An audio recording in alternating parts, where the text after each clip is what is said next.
वही व्यक्ति अपने लक्ष्य तक पहुंच सकता है जो किसी प्रलोभन में फंसकर रुकता नहीं है। इस संबंध में एक लोक कथा प्रचलित है।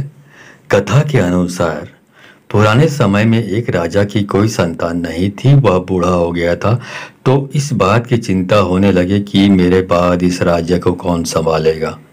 राजा ने अपने गुरु से इस समस्या का हल पूछा। गुरु ने कहा कि राजन, अपनी प्रजा में से किसी योग्य व्यक्ति को उत्तराधिकारी बना देना चाहिए। ये बात राजा को समझ आ गई। उसने अपने मंत्री से कहा कि प्रजा के बीच ये घोषणा करवा दे कि कल जो भी व्यक्ति सूर्यास्त से पहले मुझसे मिलने राजमहल तक आ जाएगा उसे इस राज्य का उत्तराधिकारी घोषित किया जाएगा। ये बात सुनकर मंत्री ने कहा कि महाराज, ये तो बहुत ही आसान है। पूरी प्रजा ही राजा बनने के लिए यहाँ पहुंच जाएगी। राजा ने कहा कि ऐसा नहीं होगा, मुझ तक सिर्फ योग्य व्यक्ति ही पहुंचेगा। आप घोषणा करवा दीजिए। मंत्री ने राजा की आज्ञा का पालन किया और प्रजा तक संदेश पहुंचा दिया। अगले दिन बड़ी संख्या में लोग उत्तराधिकारी बनने के लिए राजमहल की ओर निकल पड़े। महल के बाहर राजा ने एक बड़े मेले का आयोजन किया था। मेले में शराब थी, नाच गाना हो रहा था, तरह तरह के स्वादिष्ट पकवान थे, कई तरह के खेल वहां हो रहे थे।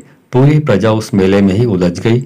अपनी अपनी पसंद के हिसाब से लोग मजा लेने लगे। सभी ये बात भूल गए कि उन्हें राजा से मिलने जाना है।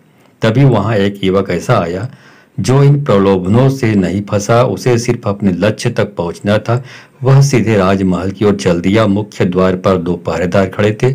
उन्होंने युवक को रोका, लेकिन वह किसी तरह उनसे बचकर राजमहल में प्रवेश कर गया। अंदर पहुंचते उसे राजा मंत्री मिल गए। राजा ने उस युवक को राज्य का उत्तराधिकारी नियुक्त कर दिया।